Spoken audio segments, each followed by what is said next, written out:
भगवान भगवान श्री कृष्ण ने कहा, इल्ली कीट विशेष एक पत्ती को छोड़ने के पहले दूसरी पत्ती को पकड़कर एक से दूसरी पत्ती में जाती है।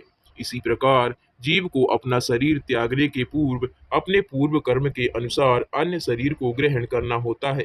इसका कारण यह है कि मन सभी प्रकार की इच्छाओं का आगार भंडार है। भौतिक कार्य में अत्यधिक लिप्त जीव भौतिक शरीर के प्रति अत्यधिक आसक्त रहता है। यहाँ तक कि मृत्यु के समय भी वह अपने वर्तमान शरीर के विषय में तथा उस शरीर के संबंधियों के बारे में सोचता रहता है। इस प्रकार वह देहात्म बुद्धि में इतना लीन रहता है कि मृत्यु के क्षण तक भी अपने वर्तमान शरीर को छोड़ना नहीं चाहता।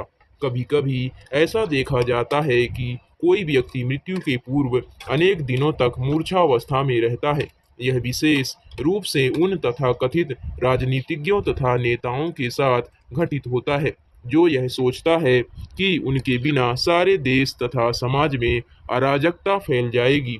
यही माया कहलाती है। राजनीतिक नेता अपना राजनीति पद छोड़ना नहीं चाहते। उनका या तो किसी शत्रु के द्वारा वध कर दिया जाता है या फिर मृत्यु उन्हें मिटा देती है।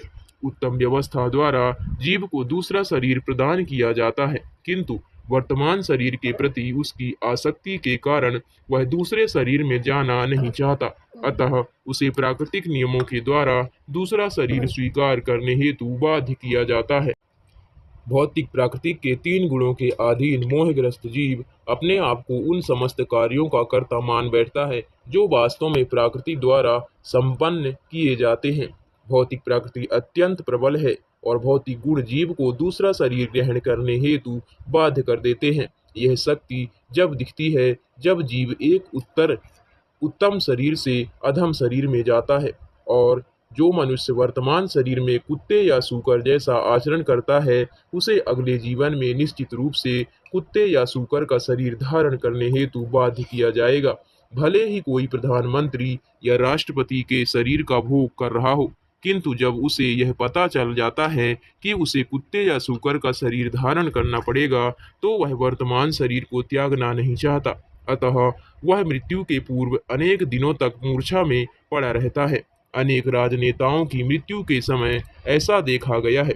निष्कर्ष यह है कि अगला शरीर उच्चतर नियामक द्वारा पहले से ही निश्चित कर दिया जाता है। जीव तुरंत ही वर्तमान शरीर को छोड़कर दूसरे में प्रवेश कर जाता है। कभी कभी वर्तमान शरीर में जीव अनुभव करता है कि उसकी अनेक इच्छाएं पूरी नहीं हो पाई हैं। जो अपने जीवन के प्रति अत्यधिक आसक्त होते हैं उन्हें ये प्रेत शरीर में रहना पड़ता है और दूसरा स्थूल शरीर धारण करने को नहीं दिया जाता। यहाँ तक कि प्रेत शरीर में भी वे अपने पड़ोसियों तथा संबंधियों को तंग करते रहते हैं। ऐसी स्थिति का मुख्य कारण मन है। मन के ही अनुसार विभिन्न प्रकार के शरीर उत्पन्न होते हैं और जीव को उन्हें ग्रहण करना पड़ता है। यम यम वापि स्मरन् भावं त्यजत्यन्ते कलेवरं तं तमेवैति कौन्तेय सदा तद्भाव भावितः। शरीर छोड़ते समय मनुष्य जैसी अवस्था का स्मरण करता है उसे ही वह निश्चित रूप से प्राप्त करता है। अपने शरीर तथा मन में मनुष्य चाहे कुत्ते की तरह या ईश्वर की तरह सोच सकता है और उसे अगला जीवन उसी के अनुसार मिलता है। इसकी व्याख्या श्रीमद् भागवत गीता 13.22 में भी की गई है। भौतिक प्राकृतिक में स्थित जीवात्मा प्रकृति से उत्पन्न तीनों गुणों का भोग करते हुए जीवन शैली अपनाता है। इसका कारण भौतिक प्राकृतिक के साथ उसका संग है। इस प्रकार वह विविध योनियों में अच्छी तथा बुरी अवस्थाओं को प्राप्त होता है। जीव भौतिक प्राकृतिक के गुणों के संग के अनुसार ही उत्तम या अधम शरीर में देहांतर करता है।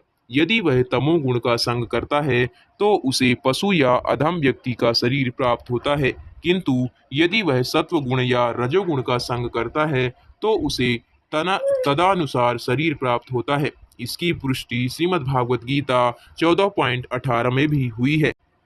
जो लोग सतोगुणी हैं वे क्रमशः उच्च लोकों को जाते हैं, जो रजोगुणी हैं वे पृथ्वी पर रह पाते हैं, और जो तमोगुणी हैं उनका नरक लोकों को अधः पतन होता है। जीव की संगति का मूल कारण मन है। यह महान श्री कृष्ण भावनामृत आंदोलन मानव समाज के लिए सबसे बड़ा वरदान है, क्योंकि यह भक्ति में सेवा के द्वारा सबको भगवान श्री कृष्ण के विषय में निरंतर चिंतन करने की शिक्षा देता है। इस प्रकार जीवन के अंत में मनुष्य भगवान श्री कृष्ण की संगति को प्राप्त कर सकता है। यह नित्य लीला प्रविष्ट अर्थात गोलोक वृंदावन में प्रवेश कहलाता है। केवल भक्ति के द्वारा श्री भगवान के सही रूप को समझा जा सकता है। जब कोई ऐसी भक्ति से परमेश्वर का पूर्ण बोध प्राप्त कर लेता है तो वह श्री भगवान के धाम में प्रविष्ट हो सकता है। श्री कृष्ण भक्ति में मन के पूर्ण रूप से लीन होने पर मनुष्य गोलोक वृंदावन नामक लोक में प्रवेश कर सकता है। पूर्ण पुरुषोत्तम भगवान की संगति को प्राप्त करने हेतु श्री कृष्ण को समझना आवश्यक है। श्री कृष्ण को समझने की विधि भक्ति में सेवा कहलाती है।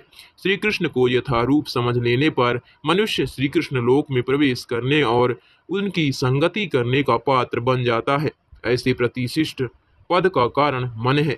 मन से ही मनुष्य को कुत्तों तथा सूकरों जैसे शरीर प्राप्त हो सकते हैं।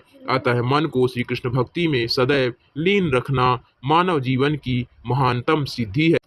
जब तक हम इंद्रिय सुखों का भोग करना चाहते हैं तब तक हम भौतिक कार्यों की सृष्टि करते रहते हैं। जब जीव भौतिक क्षेत्र में कर्म करता है तो वह इंद्रियों को भोगता है और ऐसा करने से वह भौतिक कर्मों को एक और श्रृंखला को जन्म देता है। इस प्रकार जीवात्मा बद्ध आत्मा के रूप में जकड़ जाता है। सूक्ष्म शरीर में रहते हुए हम इंद्रिय तृप्ति हेतु अनेक योजनाएं बनाते हैं। ये सारी योजनाएं मन में बीज रूप में अंकित होती रहती हैं। बद्ध जीवन में जीव एक के बाद एक अनेक शरीरों की श्रृंखला को जन्म देता है। यह कर्म बंधन कहलाता है, जैसा कि श्रीमद् भागवत गीता में कहा गया है।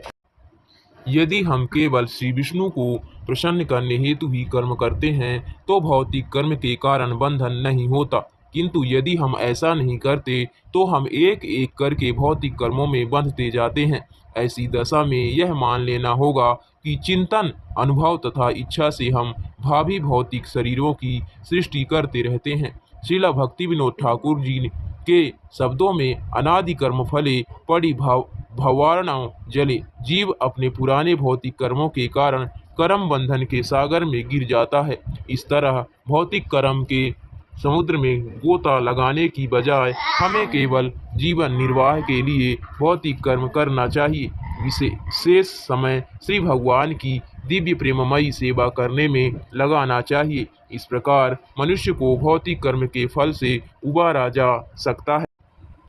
तुम्हें यह सदैव जानना चाहिए कि पूर्ण पुरुषोत्तम भगवान की इच्छा से ही इस दृश्य जगत की उत्पत्ति, पालन तथा संहार होता है।